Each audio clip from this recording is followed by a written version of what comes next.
Assalamualaikum warahmatullahi wabarakatuh. Bismillahirrahmanirrahim. Alhamdulillahi rabbil alamin. Wabihi nasta'inu ala umuri dunya waddin. Wassalatu wassalamu ala sayyidil mursalin Sayyidina Muhammadin khatamin nabiyyin wa ala alihi wa sahbihi ajma'in. Subhanaka la ilma lana illa ma 'allamtana innaka antal alimul hakim. Rabbi shrah li sadri wa yassir li amri wahlul 'uqdatam min lisani yafqahu qawli. Rabbi zidna ilman nafi'an warzuqna fahman shadiqan wa atina hikmatan birahmatika ya arhamar rahimin. Amin ya rabbal alamin. Yang sama-sama kita hormati para guru-guru kita, Al-Habib Alwi, Al-Habib Ahmad, Ustaz Ahmad Mubarak. Mudah-mudahan mereka semuanya diberikan keistiqomahan oleh Allah Subhanahu wa taala. Panjangkan umurnya, diluaskan rezekinya, dimudahkan dalam segala macam urusannya, dan juga kepada sahibul bait yaitu Kang Nasrul dan istri, mudah-mudahan dalam acara ini yaitu tasyakuran rumah dan pernikahan. Ya, mudah-mudahan dengan bersyukur dengan beliau ini berdua sekeluarga menyampaikan, mengungkapin rasa syukurnya ya, sebagaimana firman Allah Subhanahu wa taala, wa amma bi ni'mati rabbika fahaddits. Ini mengungkap rasa syukur. Mudah-mudahan dengan mengungkap rasa syukur itu Allah tambahkan nikmatnya. Amin amin ya rabbal alamin. Ya, sebagaimana firman Allah Subhanahu wa taala, la in syakartum la azidannakum. Kalau bersyukur ditambah. Ini bersyukur dalam dalam rumah, mudah-mudahan dimudahkan dalam segala macam nih, rumahnya itu diberkahi oleh Allah Subhanahu wa taala, dirahmati, diberikan keberkahan, dimudah, yang tinggal di dalam semuanya mendapatkan keberkahan. Apalagi sama-sama tadi diisi dengan zikir, diisi dengan maulid ya. Insya Allah Subhanahu wa taala rumah yang seperti ini akan senantiasa didoakan oleh malaikat. Hadirin yang dirahmati Allah Subhanahu wa taala, tadi guru kita Ustadz Ahmad Mubarak menyampaikan tentang pernikahan. Sudah lebih dari cukup. Namun saya ingin menambahkan sedikit. Tadi beliau menjelaskan pernikahan adalah sunnah Nabi Muhammad sallallahu alaihi wasallam. Ya, sebagaimana sabda Nabi sallallahu alaihi wasallam, an-nikahu min sunnati faman raghiba an sunnati falaysa minni. Sunnah itu termasuk sunnahku, kata Nabi. Barang siapa yang enggak senang dengan sunnahku, maka dia bukan golongan dariku, kata Nabi sallallahu alaihi wasallam. Dan juga di dalam pernikahan ini banyak sekali pahala di dalamnya. Dan termasuk ibadah yang jaraknya, jangkauannya panjang. Ada yang sampai nenek-nenek, sampai kakek-kakek, sampai meninggal. Ada yang sampai 70, 80 sampai meninggal. Itu isinya ibadah semuanya. Yang pertama, dia melaksanakan sunnahnya Nabi Muhammad SAW. Terus di dalamnya juga, di dalam pernikahan ada namanya itu al-uns. Apa itu al-uns? Yaitu kesenangan. Istri menyenangkan suami, suami menyenangkan istri. Ini pun pahala. Dan juga di situ juga di dalam pernikahan juga menjaga iman kita. Menjaga iman kita. Karena dengan ada pernikahan, maka ketika Nabi SAW pernah menjelaskan, ketika kalian, yaitu maknanya, makna hadis, ketika kalian melihat di luar sana, itu di rumah, di luar rumah, melihat seorang perempuan yang membuat kamu takjub, yang membuat kamu kagum, dengan kecantikannya atau dengan badan dan yang lainnya, maka segeralah pulang, datangi istrimu, maka sesungguhnya apa yang ada di luar ada pada istrimu. Makna hadis. Nah, ini bisa mengamalkan ini tentunya setelah pernikahan. Kemudian di dalam pernikahan itu juga ada yang namanya itu nafkah. Ada namanya nafkah, itu pun pahala. Berinfak, berinfak. Jadi infak, ada infak sunnah, ada infak wajib. Ini termasuk infak wajib. Kemudian di dalam pernikahan juga Allah Subhanahu wa taala wujudkan, Allah Subhanahu wa taala adakan di dalam pernikahan itu, yaitu apa? Menguji kesabaran kita. Karena sifat laki-laki dan sifat perempuan itu benar-benar berbeda. Dua sifat yang berbeda Allah satukan.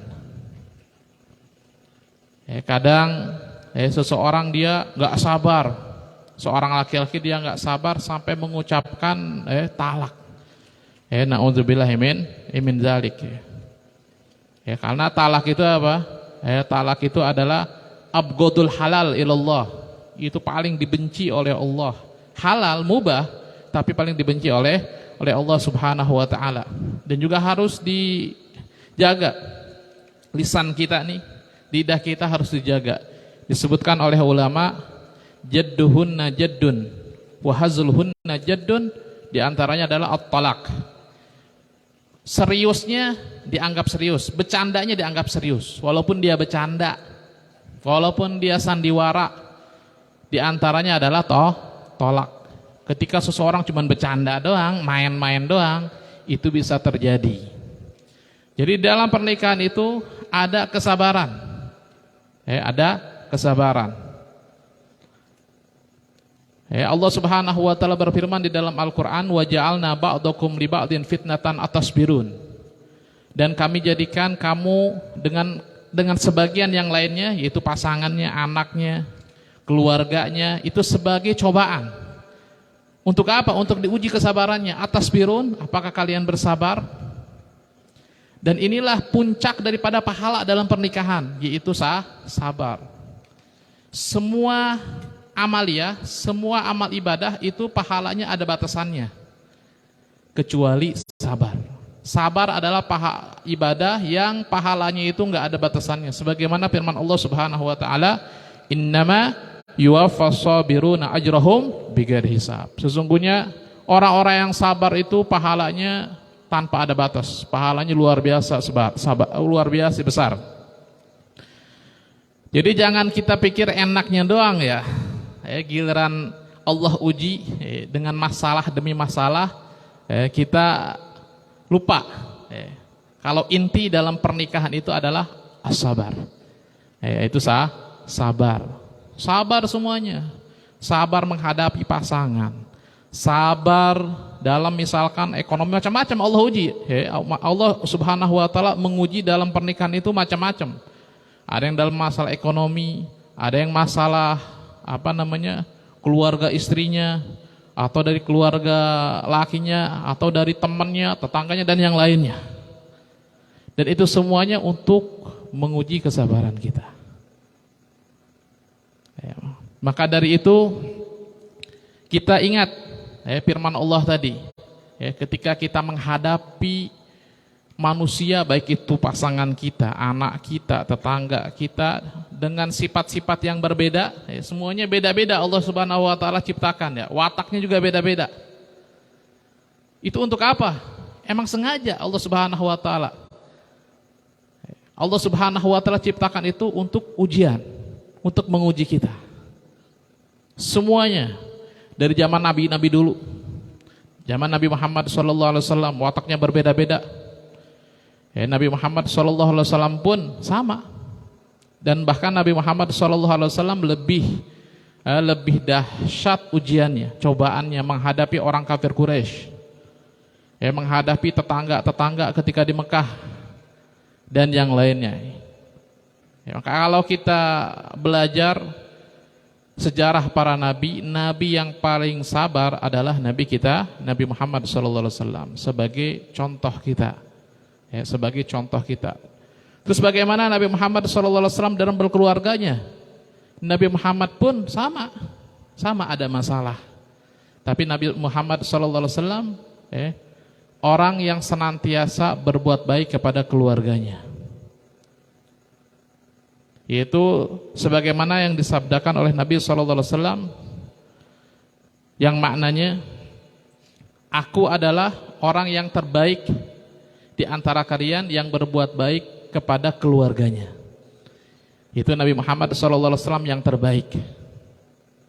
Dan kita semuanya dianjurkan ketika kita menghadapi masalah, ketika kita menghadapi masalah dari pasangan, dari anak, maka kita contoh Nabi Muhammad SAW, yaitu kita tetap berbuat baik. Jangan malah kita dibalas dengan kejahatan. Ahsin ila man asa'a ilaik. Berbuatlah baik kepada orang yang berbuat jahat kepada kita. Itu orang lain, apalagi keluarga kita. Kita lebih pantas untuk berbuat baik kepada keluarga kita, walaupun keluarga kita misalkan nyakitin. Dan insya Allah perbuatan baik yang kita lakukan ini pasti baliknya kepada siapa? Kepada kita juga.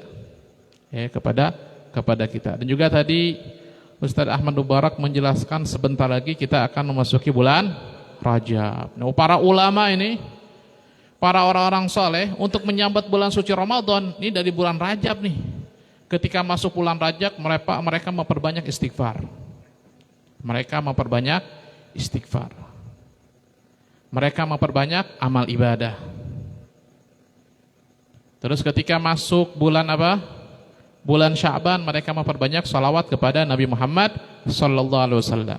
Jadi ibaratnya di antara sabun pakaian nih, ibarat di antara pakaian yang kotor itu kita kasih minyak wangi dulu atau cuci dulu?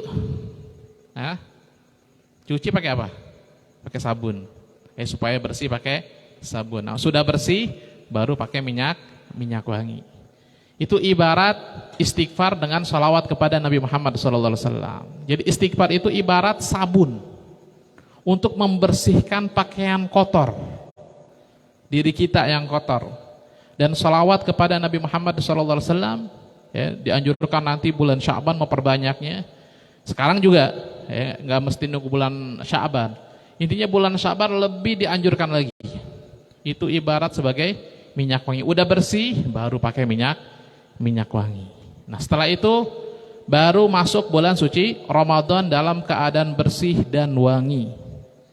Sehingga kita bisa mendapatkan keberkahan yang luar biasa, maghfirah luar biasa, rahmat Allah luar biasa, sehingga kita masuk di bulan Syawal, Idul Fitri, kembali kepada suci. Apa artinya Idul Fitri?